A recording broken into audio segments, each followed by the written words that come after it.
জুলাই সনদ তৈরির প্রক্রিয়া স্বচ্ছ ও দৃশ্যমান রাখার নির্দেশ প্রধান উপদেষ্টার। 5 অগস্টের মধ্যে সম্পন্ন করার প্রচেষ্টা কমিশনের। নির্বাচন অবশ্যই ফেব্রুয়ারির মধ্যে অনুষ্ঠিত হতে হবে বললেন মির্জা ফখরুল। ফাঁদে পা না দেওয়ার আহ্বান। আমার জানা নেই পৃথিবীর ইতিহাসে কোনো লিবারেল ডেমোক্রেটিক পার্টি এত ত্যাগ স্বীকার করেছে কিনা। গোপালগঞ্জে থমথমে পরিস্থিতি, আজও চলছে কারফিউ। এই পর্যন্ত 25 জন আটক, উচ্চ পর্যায়ের তদন্ত কমিটি গঠন। পানি লাগবে পানি কথাটি ছিল ফ্যাসিবাদ বিরোধী আন্দোলনের প্রতীক। 1 বছরেও বিচার না হওয়ায় ক্ষুব্ধ শহীদ মুগ্ধের পরিবার। যে চার্জশিট জমা দেওয়া হবে সেটাই এখনো পর্যন্ত ঠিকভাবে করা হচ্ছে, তো এটা নিয়ে আসলে আমরা সবাই খুবই হতাশ। গণঅভ্যুত্থান দিবস পালনে চলছে প্রতীকী ম্যারাথন। জুলাই আহতরা ছাড়াও ছাত্র জনতার অংশগ্রহণ। রাজধানীর আশকোনায় 3 কিলোমিটার সড়কে খানাখন্দ, বৃষ্টি হলেই হাঁটু পানি। সিটি কর্পোরেশনের সুবিধা বঞ্চিত লাখো বাসিন্দা। এবং গাজায় ক্যাথলিক চার্চে ইসরায়েলি বোমা হামলা, পোপ ও ট্রাম্পের নিন্দা। হামলা ভুলবশত বলছেন নেতানিয়াহু।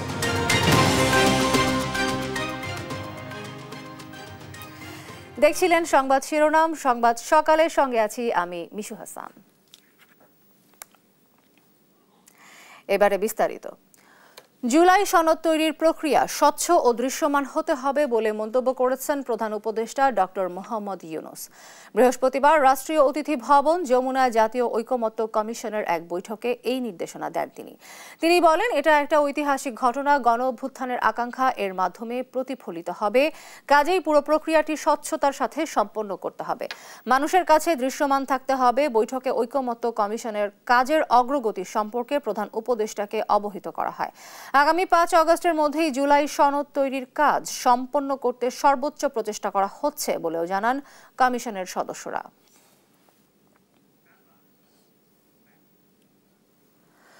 গণতন্ত্রে উত্তরণ বাধাগ্রস্ত করতে একটি মহল ফাঁদ পেতেছে বলে অভিযোগ করেছেন বিএনপি মহাসচিব মির্জা ফখরুল ইসলাম আলমগীর। ষড়যন্ত্র যতই হোক নির্বাচন ফেব্রুয়ারিতেই হতে হবে এমন হুঁশিয়ারি দিয়ে নেতাকর্মীদের কারো পাতা ফাঁদে পা না দেওয়ার আহ্বান জানান তিনি। নিয়াজ মোর্শেদের প্রতিবেদন। বৃহস্পতিবার বিকেলে ঢাকা বিশ্ববিদ্যালয়ের টিএসসি অডিটোরিয়ামে ছাত্রদল আয়োজন করে জুলাই আন্দোলনের শহীদদের নিয়ে স্মরণ সভা। ছাত্রদল নেতারা অভিযোগ করেন, মব সন্ত্রাস করে নির্বাচন পেছানোর ষড়যন্ত্র করা হচ্ছে। নির্বাচনকে সূক্ষ্মভাবে বিলম্বিত করতে চায়, তাদের বিরুদ্ধে প্রত্যেকটা সেকেন্ড তারেক রহমানের কর্মীরা সজাগ থাকবে। আজকে যে ভাষায় এই জাতীয় নেতৃবৃন্দ কত সাবলীল ভাষায়, কত ভদ্র ভাষায় জবাব দিয়েছে, একটু দেখে শিক্ষার অনুরোধ জানাচ্ছি।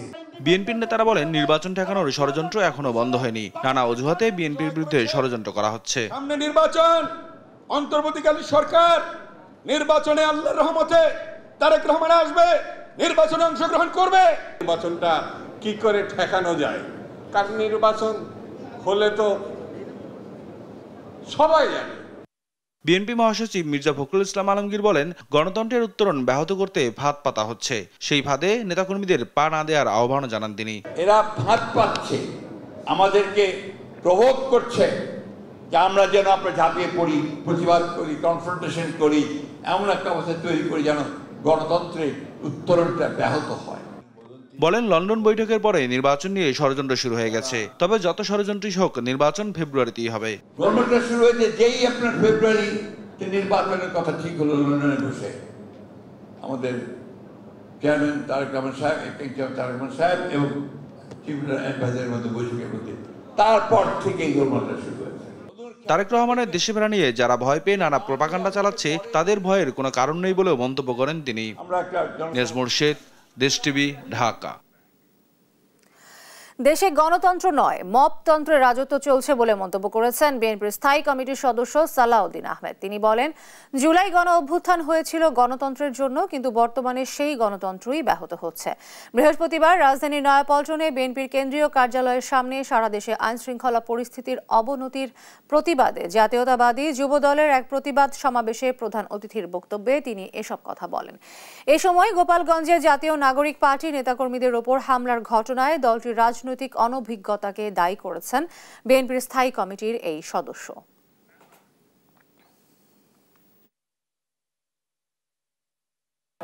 মবত্রেসের রাজত্ব হচ্ছে, চেয়েছিলাম ডেমোক্রেসি, হয়ে যাচ্ছে মবক্রেসি। যারা একটি নতুন রাজনৈতিক দল সংগঠিত করেছে, যাদের এখনো রেজিস্ট্রেশন নাই, তারা অনেক আবেগ তাড়িত হয়ে অপরিকল্পিতভাবে এমন সব রাজনৈতিক কর্মসূচি দিচ্ছে, সেই রাজনৈতিক কর্মসূচির কারণে আজকে সারা বাংলাদেশ অবলোকন করলো জাতির যারা গণ অভ্যুত্থানের অগ্রসেনানী, তাদের উপরে পতিত ফ্যাসিবাদী শক্তি হামলে পড়ছে। আওয়ামী ফ্যাসিস্টদের গ্রেপ্তার করা না হলে আবারও গোপালগঞ্জে মার্চ করার ঘোষণা দিয়েছেন জাতীয় নাগরিক পার্টি এনসিপির আহ্বায়ক নাহিদ ইসলাম। তিনি বলেন, গোপালগঞ্জের সাধারণ মানুষকে মুজিববাদ থেকে মুক্ত করতে হবে। বৃহস্পতিবার বিকেলে ফরিদপুরে পথসভায় এসব কথা বলেন তিনি। এ সময় সুশীলতার মোড়কে কেউ আওয়ামী লীগকে ফিরিয়ে আনতে চাইলে জনগণ তা হতে দেবে না বলে হুঁশিয়ারি দেন দলের সদস্য সচিব আক্তার হোসেন। সহকর্মী পঙ্কজ রায়ের পাঠানো তথ্য ও ছবিতে আরও জানাচ্ছেন তারেক মাহমুদ সুজন।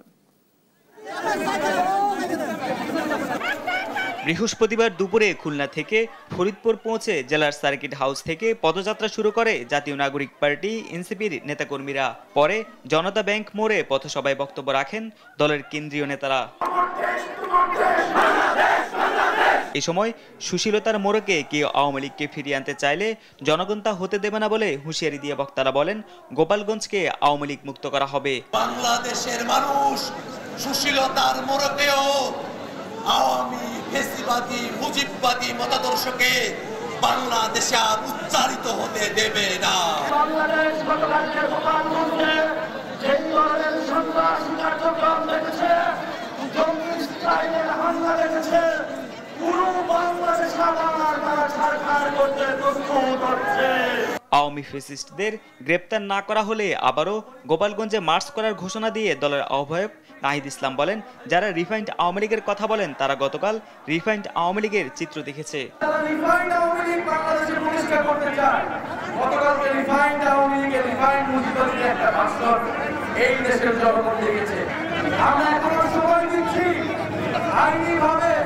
শান্তিপূর্ণভাবে এই সকল সন্ত্রাসীদের গ্রেফতার করা হোক, আর না হলে আমরা অবিলম্বে গোপালগঞ্জে মার্চ করব।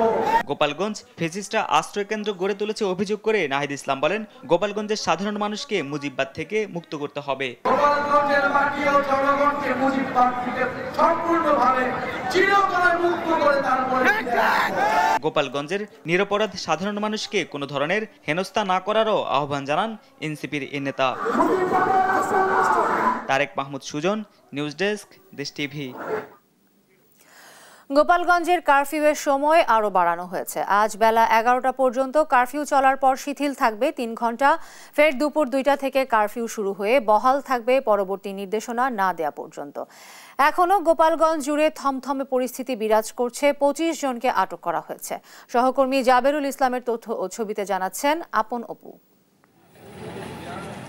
বাড়ানো হয়েছে গোপালগঞ্জের কারফিউর সময়। বৃহস্পতিবার সন্ধ্যা 6টা থেকে শুরু হয়ে সকাল 11টা পর্যন্ত কারফিউ চলে দুপুর 2টা পর্যন্ত শিথিল থাকবে। পরে আবারও দুপুর 2টা থেকে পরবর্তী নির্দেশ না দেওয়া পর্যন্ত বহাল থাকবে কারফিউ। এদিকে বৃহস্পতিবার কারফিউ চলাকালে জরুরি প্রয়োজনে বাইরে বের হন অনেকেই। তবে জেলা জুড়ে বিরাজ করছে আতঙ্ক। শহরের বিভিন্ন রাস্তায় এখনো পড়ে আছে ইট, বাঁশ সহ যান চলাচলে নানা প্রতিবন্ধক সামগ্রী। সড়কে ইজি বাইক ও ভ্যান চলাচল করলেও তার সংখ্যায় কম। আর পুরোপুরি বন্ধ অভ্যন্তরীণ রুটে বাস চলাচল। আমরা সরকারি চাকরি করি, এই জন্য বের হয়েছি। সরকারি ডিউটি করতে হবে। কিস্তি এলাকাতে মানবে না, কার্ফিউতেও মানবে না, কিস্তিতে দিতে হবে। খাই বা না খাই কিস্তিটাতে দিতে হবে। কার্ফিউ আসলে আসা ঠিক হই নাই, এরপরও আইসি ভ্যাটে যায়, বউ ছেলে মেয়ে আছে। বাসা বাড়িতে কাজ করি আমরা, গরিব মানুষ খাবো কি ভাই, এই জন্য কাজে বার হয়েছি। এদিকে গোপালগঞ্জে সহিংসতার ঘটনায় কাউকে ছাড় দেওয়া হবে না বলে জানিয়েছেন পুলিশের ঢাকা রেঞ্জের ডিআইজি রেজাউল করিম মল্লিক। এখন পর্যন্ত গ্রেপ্তার হয়েছে 25 জনের অধিক। তো আমাদের যারা দুষ্কৃতিকারী রয়েছেন, যারা এই গতকালকে এই অনাকাঙ্ক্ষিত ঘটনার পিছনে যারা জড়িত ছিলেন, তাদেরকে আমরা অবশ্যই আইনের আওতায় আনবো।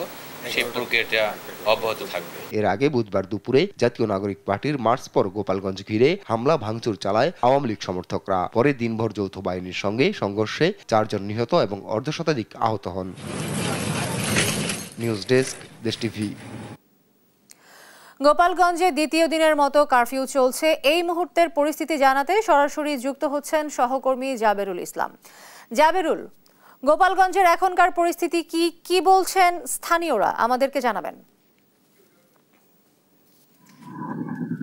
মিশু, আমি এখন দাঁড়িয়ে আছি এনসিপির যে কেন্দ্রীয় নেতৃবৃন্দ গোপালগঞ্জে এসে যে পদযাত্রার যে প্রোগ্রাম ছিল সেখানে তারা যে পথসভাটি করেছে সেই পথসভা স্থলের সামনের সড়কেই আমি এখন অবস্থান করছি।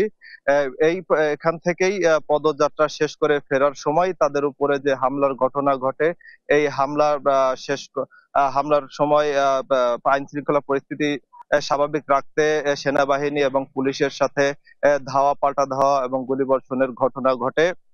এই সার্বিক পরিস্থিতি দেখার জন্য ঢাকা বিভাগীয় কমিশনার শরফুদ্দিন আহমেদ, ঢাকা রেঞ্জের ডিআইজি রেজাউল করিম ঘটনাস্থলে এসেছেন। গতকাল তারা জেলার বিভিন্ন স্থান পরিদর্শন করেছেন। পরিদর্শন শেষে গতকাল সন্ধ্যায় জেলা প্রশাসকের কার্যালয়ের সম্মেলন কক্ষে সাংবাদিকদের সাথে একটি প্রেস ব্রিফিং করেন। সেখানে তারা যেমনটি জানিয়েছেন, ঢাকা বিভাগীয় কমিশনার শরফুদ্দিন আহমেদ তিনি যেটি বলছিলেন যে হামলার বিষয়ে আগে থেকে তাদের কাছে কোনো গোয়েন্দা তথ্য ছিল না, তাদের কাছে যে তথ্য ছিল সে অনুযায়ী তাদের পরিকল্পনা ছিল।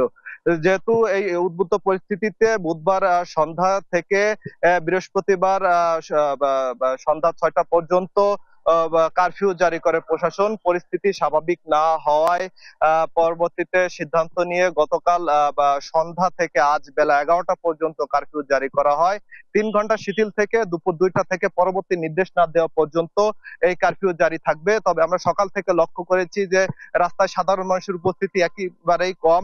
শুধুমাত্র দিনমজুর যারা আছেন, রিক্সা চালক, ভ্যান চালক যারা আছেন, যাদের দিন আনেন দিন খান, তারাই শুধুমাত্র রাস্তায় বেরোচ্ছেন এবং জরুরি প্রয়োজনে সাধারণ মানুষ যারা আছেন তাদের শুধুমাত্র জরুরি প্রয়োজনে বেরোচ্ছেন। এছাড়া কিন্তু সাধারণ মানুষের উপস্থিতি একেবারেই কম বললেই চলে। এছাড়া আইন শৃঙ্খলা পরিস্থিতি রক্ষার্থে সেনাবাহিনী, বিমান বাহিনীর সদস্যরা টহলে আছেন। এই ছিল আমার কাছে গোপালগঞ্জ থেকে সর্বশেষ। 18 জুলাই 2024 বৈষম্য বিরোধী আন্দোলনে উত্তাল সাভার। পুলিশের সাজোয়া যান থেকে ছাত্র জনতাকে লক্ষ্য করে ছোড়া হচ্ছে উপর্যুপরি গুলি। সেই গুলি থেকে ছাত্র জনতাকে বাঁচাতে পুলিশের সাজোয়া যানের ওপরে উঠে যান এমআইএসটির মেধাবী শিক্ষার্থী শাইখ আসহাবুল ইয়ামিন। ইতিহাসে অমর কাব্য লিখে রাখা এই শহীদের হত্যার বিচার চলছে আন্তর্জাতিক অপরাধ ট্রাইব্যুনালে। দেওয়ান ইমনের রিপোর্ট। শাইখ আসহাবুল ইয়ামিন সেদিন জোহরের নামাজ পড়েই সাভারের বাসা থেকে বের হয়ে আর ফেরেননি। বুকের বাম পাশে শটগান দিয়ে গুলি। এরপর গুলিতে ঝাঁঝরা সেই ইয়ামিনকেই ঘোরানো হয় সাজোয়া যানে। তারপর সাজোয়া যানের ওপর থেকে তাকে টেনে নিচে ফেলার গা ছমছমে দৃশ্য নাড়া দেয় বিশ্ব বিবেককে। একটা মুমূর্ষ রোগীকে ট্রিটমেন্টের সুযোগ না দিয়ে তারা ট্যাঙ্কের উপরে নিয়ে ঘোরাইছে, যেভাবে তোমার ছেলেকে ফেলছে এটা হতে পারে না। যাদের নির্দেশে এবং যারা এটা করেছে আমি তাদের বিচার চাই। দেশের জন্য ছেলে শহীদ হয়েছে, তাকে কাফনের কাপড় না পরিয়ে যে পোশাকে শহীদ হয়েছে সে পোশাকেই দাফন করেছেন বাবা মহিউদ্দিন। ময়না তদন্তের জন্য মরদেহ উত্তোলনে আদালতের নির্দেশ সত্ত্বেও শহীদ বিবেচনায় কবর থেকেও লাশ তুলতে দেননি তিনি। ছেলে যাতে আখিরাতে শহীদি মর্যাদা পায় সে ব্যাপারে চেয়েছেন দেশবাসীর দোয়া। আমার ছেলে শহীদ, এটা আমার বাবা হিসেবে আমার মনে হয়েছে। এই জন্য মনে হয়েছে যে এমনি তো হাদিসে আছে শহীদের গোসল দিতে হয় না, সুতরাং আমি আমার ছেলের গোসল দিই নাই। এবং আল্লাহর কাছে দোয়া করে, আমরা আপনাদের কাছেও দোয়া চাই যে আল্লাহ যেন আমার ছেলেকে শহীদ হিসাবে কবুল করে। শহীদ শাইখ আসহাবুল ইয়ামিন হত্যা মামলার বিচার কার্যক্রম চলছে আন্তর্জাতিক অপরাধ ট্রাইব্যুনালে। তদন্ত প্রতিবেদন দাখিলের সময় 12 আগস্ট নির্ধারণ করেছে আদালত। দেওয়ান ইমন, দেশ টিভি, সাভার। জুলাই আগস্ট গণ অভ্যুত্থান দিবস পালন উপলক্ষে ঢাকায় অনুষ্ঠিত হয়েছে প্রতীকী ম্যারাথন। শুক্রবার সকালে রাজধানীর বাংলাদেশ চীন মৈত্রী সম্মেলন কেন্দ্র থেকে ম্যারাথন শুরু হয়। উদ্বোধন করেন যুব ও ক্রীড়া উপদেষ্টা আসিফ মাহমুদ সজীব ভুইয়া। এ সময় শহীদ ও আহত জুলাই যোদ্ধাদের প্রতি শ্রদ্ধা জানান তিনি। প্রতীকী ম্যারাথনের সামনে যুব ও ক্রীড়া উপদেষ্টার সঙ্গে অংশ নেন জুলাইয়ের আহত যোদ্ধারা। অংশগ্রহণকারীরা উচ্ছ্বাস জানিয়ে বলেন, ভবিষ্যৎ বাংলাদেশ গড়তে ভূমিকা রাখবে এমন প্রতীকী ম্যারাথন। 5 কিলোমিটার দীর্ঘ এই ম্যারাথন মানিক মিয়া অ্যাভিনিউ ঘুরে আসে।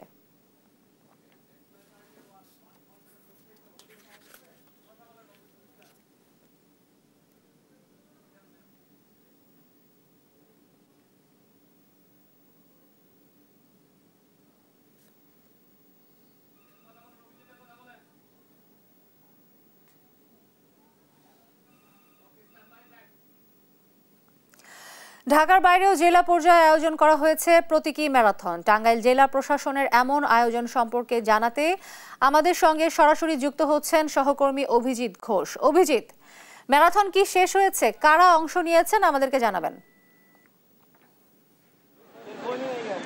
জি মিশু, আপনি জানেন যে এই জুলাই গণঅভ্যুত্থানের পরে জুলাই দিবসের উপলক্ষে এই টাঙ্গাইলে প্রতীকী ম্যারাথন শুরু হয়েছে। সকাল 7:30টার দিকে এই ম্যারাথন শুরু হয়। এটি হচ্ছে টাঙ্গাইলের জেলা প্রশাসক কার্যালয়ের সামনে থেকে এটি শুরু হয়ে এটি টাঙ্গাইলের মাওলানা ভাসানী বিজ্ঞান ও প্রযুক্তি বিশ্ববিদ্যালয়ে এসে শেষ হয়।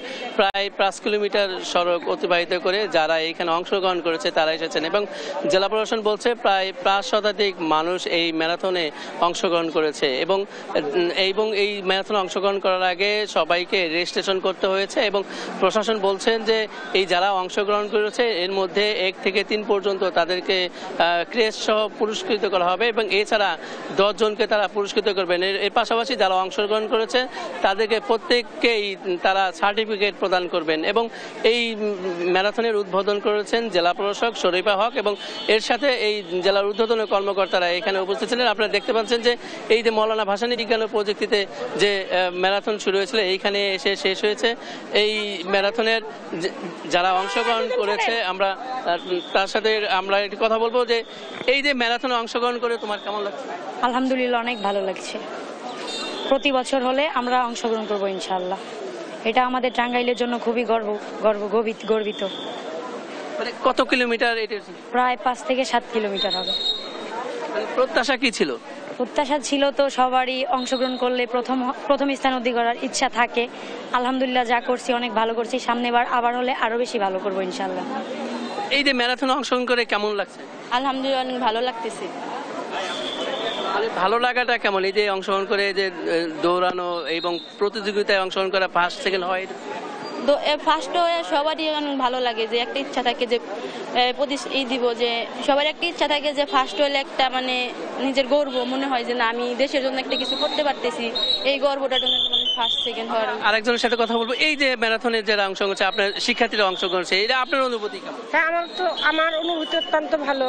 ম্যারাথন তো আসলে একটা অনেক সিম্বল অফ স্পোর্টস এবং এটা শান্তির একটা প্রতীক। এই marathon United the human being. তো টাঙ্গাইলে এই প্রথম এত বড় একটা ম্যারাথন জুলাই গণঅভ্যুত্থানের উপলক্ষে এত বড় একটা ম্যারাথনের আয়োজন করা হলো। আমরা প্রত্যাশা করি মানে অন্যান্য বিভিন্ন অকেশন উপলক্ষে বিভিন্ন জাতীয় দিবসগুলোতে এবং গুরুত্বপূর্ণ বিষয়গুলোকে অনার করেও এই ম্যারাথন আয়োজন করা হবে এবং আশা করি আমরা পরবর্তীতে আরো বিপুল সংখ্যক অ্যাথলেট এবং ম্যারাথন অনুরাগী এতে অংশগ্রহণ করবে। ধন্যবাদ। একটু আমরা কথা বলবো এখানে যারা দায়িত্ব ছিলেন এই ম্যারাথনে কি ধরনের আয়োজন ছিল? ধন্যবাদ। এখানে মূলত যে আজকের এই জুলাই বিপ্লবে যারা আহত হয়েছে ইভেন তাদের স্মরণেই কিন্তু এই প্রকৃতি ম্যারাথনটা আপনারা জানেন যে সারা বাংলাদেশে এটি আয়োজন করা হয়েছে। তারই ধারাবাহিকতায় কিন্তু টাঙ্গাইলের জেলা প্রশাসক মহোদয়ের আয়োজনে এই প্রতীকী ম্যারাথনের আয়োজন করা হয়েছিল। ইভেন এখানে আমাদের 15 সদস্যের একটি ফায়ার ভলেন্টিয়ার টিম যারা সারা বাংলাদেশে প্রায় 62,000 ভলেন্টিয়ার আমাদের আছে। ইভেন টাঙ্গাইলেও 500 ভলেন্টিয়ার আছে। তাদের এই টোটাল শৃঙ্খলার দায়িত্বে কিন্তু আমরা ছিলাম। সেই ক্ষেত্রে তো আপনাদেরকে আমরা রাস্তায় দেখিনি, আমরা যখন ভিডিও করলাম আমরা যারা রানার ছিল তখন কিন্তু আমরা তাদের সাথে চলে এসেছি। ইভেন আমরা রোড ম্যানেজমেন্টের টোটাল দায়িত্বে ছিলাম যে ডিস্টেন্সগুলি আছে বা আপনার রোডের যে দুই পার্শ্বে যে জায়গাগুলি আছে এইগুলিতে আমরা যাতে গাড়িগুলি তাদেরকে না করতে পারে সেইখানে আমরা মূলত ছিলাম। ধন্যবাদ। তিনি বলছিলেন যে এই যে ম্যারাথনে যারা অংশগ্রহণ করেছে তাদের সার্বিক নিরাপত্তা তারা ব্যবস্থা নিয়েছিলেন এবং এই জেলা প্রশাসন বলছেন যে এই যারা অংশগ্রহণ করেছেন তাদেরকে তারা বিশেষ পুরস্কৃত করবেন এবং পাশাপাশি যারা অংশগ্রহণ করেছিল তারা বলছেন যে কিছু অব্যবস্থার কারণে তারা এই ম্যারাথনে তারা এই যে যারা প্রতিযোগিতায় ফার্স্ট সেকেন্ড থার্ড এবং 10 জনের মধ্যে তারা অনেকেই থাকতে পারেননি, এটি তাদের একটু ক্ষোভ ছিল। এই ছিল টাঙ্গাইলের প্রতীকী ম্যারাথন থেকে আমার কাছে সর্বশেষ। মিশু। অভিজিৎ, আপনাকে ধন্যবাদ। দর্শক, আমরা কথা বলছিলাম আমাদের সহকর্মী অভিজিতের সঙ্গে, জানাচ্ছিলেন জুলাই অগস্ট গণ অভ্যুত্থান দিবস উপলক্ষে আয়োজিত ম্যারাথন সম্পর্কে।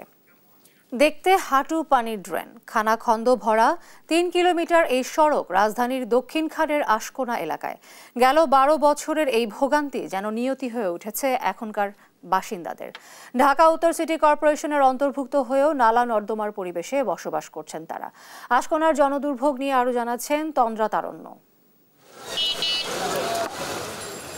দেখে মনে হচ্ছে নালা, আদতে এটি একটি সড়ক। গ্রামের কোনো রাস্তা নয়, খোদ রাজধানীর উত্তর সিটির গুরুত্বপূর্ণ আশকোনা এলাকা। প্রতিদিন প্রায় ২ লাখ মানুষ যাতায়াত করেন এই সড়কটি দিয়েই। ড্রেনেজ ব্যবস্থা না থাকায় একদিন বৃষ্টি হলে পানি জমে থাকে প্রায় ১৫ দিন, আর ভারী বৃষ্টিতে ডুবে যায় পুরোটাই। তখন এই পথে চলাচল হয়ে পড়ে দুর্বিষহ। ঘর থেকে বের হতে হলে স্থানীয়দের যেন সমুদ্র পাড়ি দিতে হয়। মাঝে মাঝে কোমর পানি পর্যন্ত হয়ে যায়।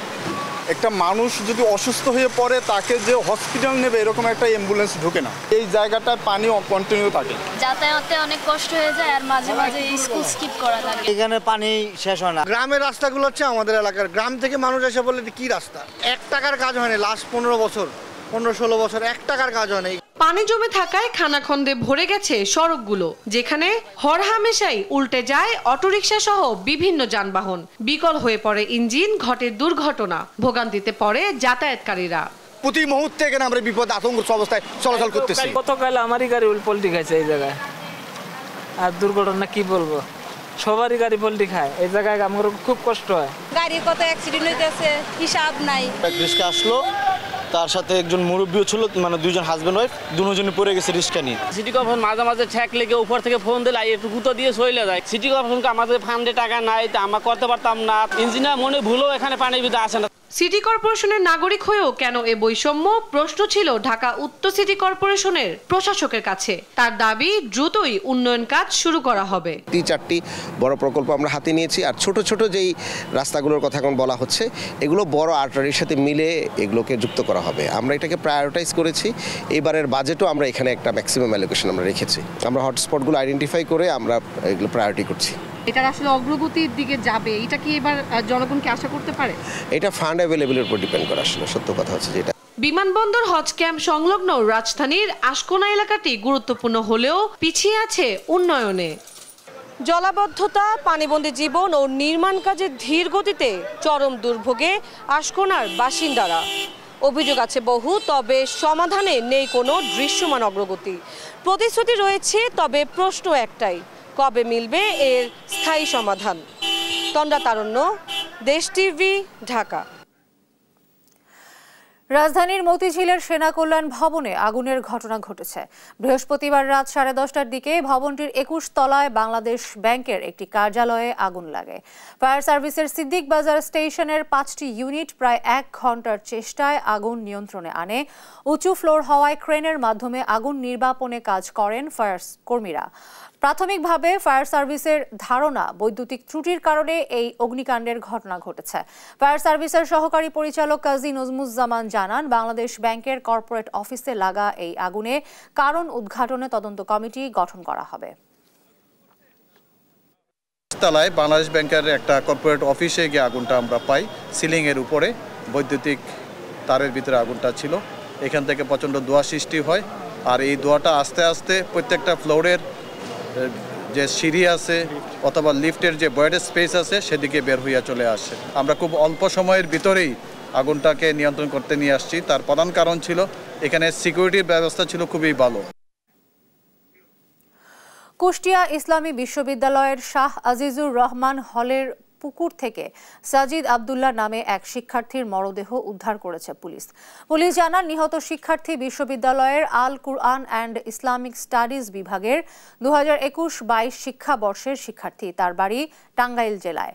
ইসলামী বিশ্ববিদ্যালয় থানার ভারপ্রাপ্ত কর্মকর্তা মেহেদি হাসান জানান, বৃহস্পতিবার সন্ধ্যায় তার মরদেহটি উদ্ধার করা হয়। তিনি জানান, ঘটনা তদন্ত করছে পুলিশ, তবে ময়না তদন্তের রিপোর্ট পাওয়া গেলে মৃত্যুর কারণ জানা যাবে।